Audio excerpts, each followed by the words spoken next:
Chapter 31. On our arrival in Denmark, we found the king and queen of that country elevated in 2 armchairs on a kitchen table, holding a court.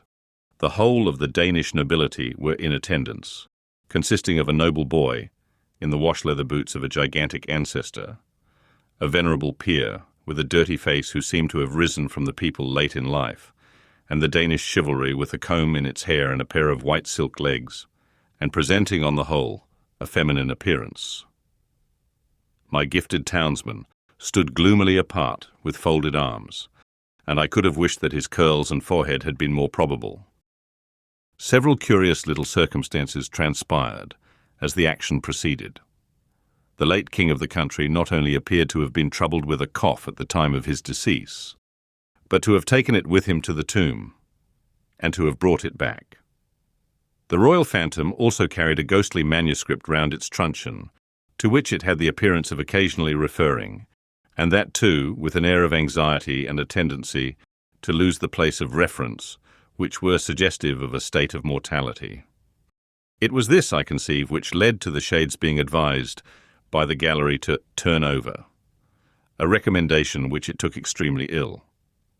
It was likewise to be noted of this majestic spirit, that whereas it always appeared with an air of having been out a long time and walked an immense distance, it perceptibly came from a closely contiguous wall. This occasioned its terrors to be received derisively. The Queen of Denmark, a very buxom lady, though no doubt historically brazen, was considered by the public to have too much brass about her, her chin being attached to her diadem by a broad band of that metal, as if she had a gorgeous toothache, her waist being encircled by another, and each of her arms by another, so that she was openly mentioned as the kettle drum. The noble boy in the ancestral boots was inconsistent, representing himself, as it were, in one breath, as an able seaman, a strolling actor, a gravedigger, a clergyman, and a person of the utmost importance at a court fencing match, on the authority of whose practised eye and nice discrimination the finest strokes were judged.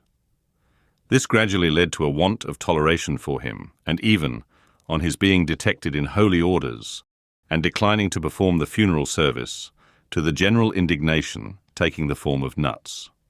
Lastly, Ophelia was a prey to such slow musical madness that when in course of time she had taken off her white muslin scarf, folded it up, and buried it, a sulky man who had been long cooling his impatient nose against an iron bar in the front row of the gallery growled, "Now the baby's put to bed, let's have supper," which, to say the least of it, was out of keeping. Upon my unfortunate townsman, all these incidents accumulated with playful effect. Whenever that undecided prince had to ask a question or state a doubt, the public helped him out with it. As, for example, on the question whether 'twas nobler in the mind to suffer, some roared yes, and some no, and some inclining to both opinions said, "Toss up for it," and quite a debating society arose. When he asked what should such fellows as he do crawling between earth and heaven, he was encouraged with loud cries of "Hear, hear." When he appeared with his stocking disordered, its disorder expressed according to usage, by one very neat fold in the top, which I suppose to be always got up with a flat iron.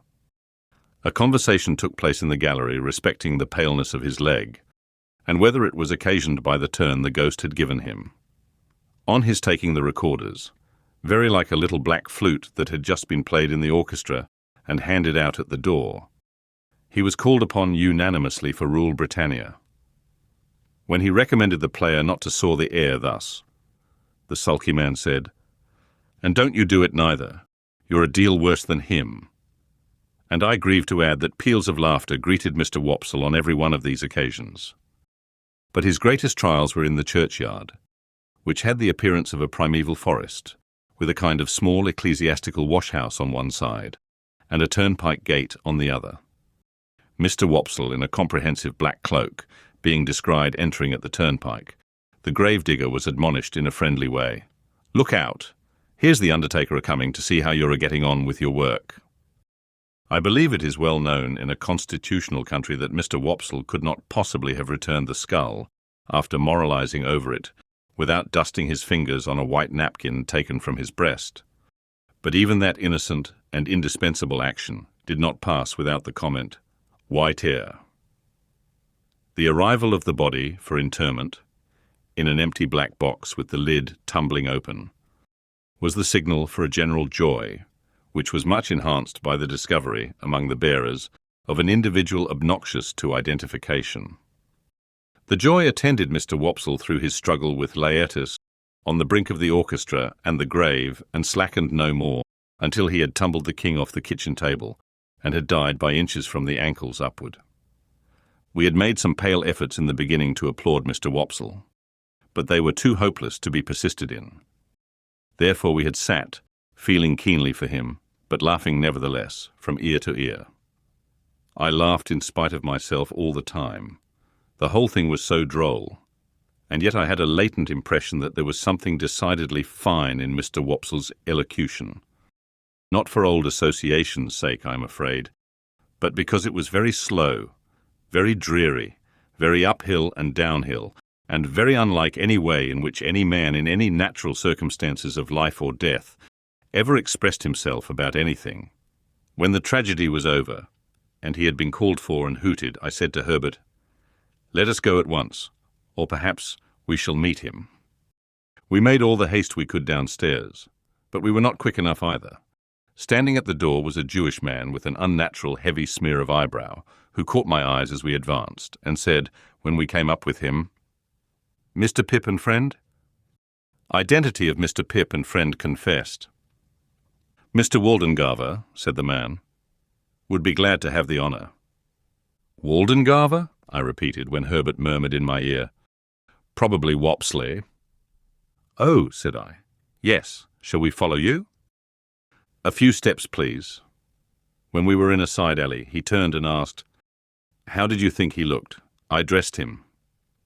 I don't know what he had looked like, except a funeral, with the addition of a large Danish sun or star hanging round his neck by a blue ribbon that had given him the appearance of being insured in some extraordinary fire office. But I said he had looked very nice. "When he come to the grave," said our conductor, "he showed his cloak beautiful. But judging from the wing, it looked to me that when he see the ghost in the Queen's apartment, he might have made more of his stockings." I modestly assented, and we all fell through a little dirty swing door, into a sort of hot packing case immediately behind it.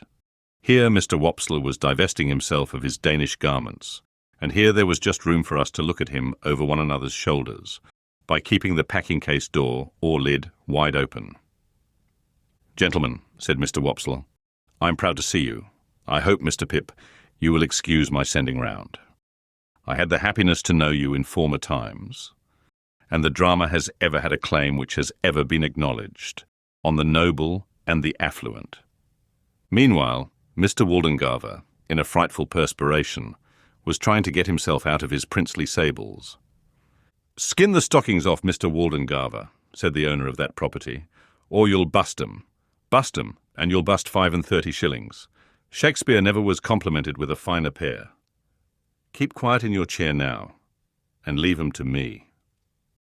With that, he went upon his knees and began to flay his victim, who, on the first stocking coming off, would certainly have fallen over backward with his chair, but for there being no room to fall anyhow. I had been afraid until then to say a word about the play. But then Mr. Waldengarver looked up at us complacently and said, "Gentlemen, how did it seem to you to go in front?" Herbert said from behind, at the same time poking me, "Capitally." So I said, "Capitally." "How did you like my reading of the character, gentlemen?" said Mr. Waldengarver, almost if not quite with patronage. Herbert said from behind, again poking me, "Massive and concrete."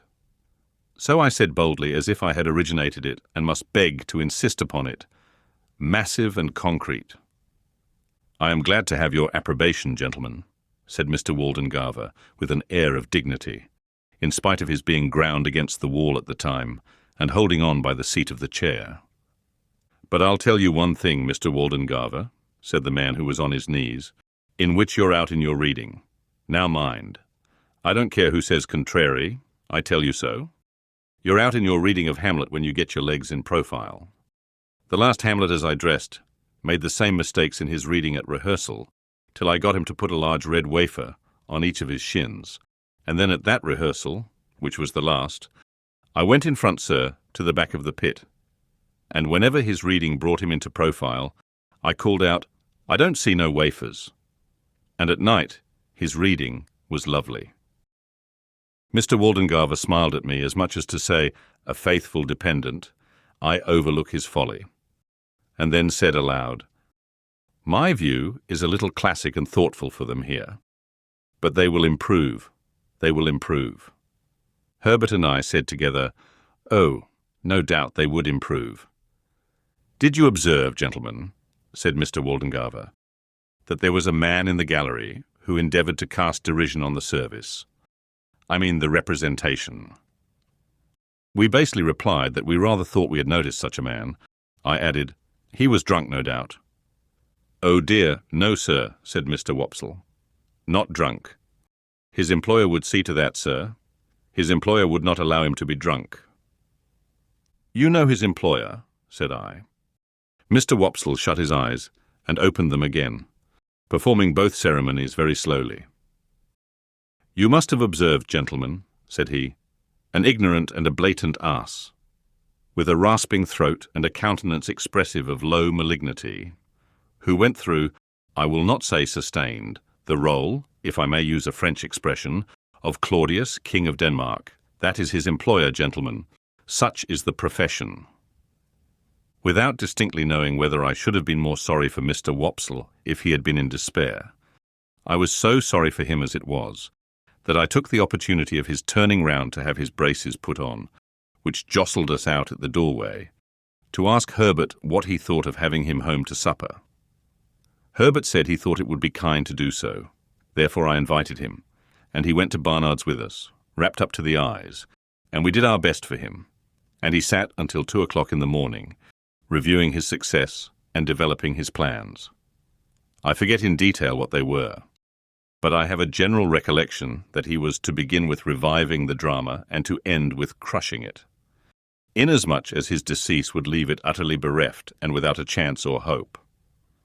Miserably I went to bed after all, and miserably thought of Estella, and miserably dreamed that my expectations were all cancelled, and that I had to give my hand in marriage to Herbert's Clara, or play Hamlet to Miss Havisham's ghost before 20,000 people without knowing 20 words of it.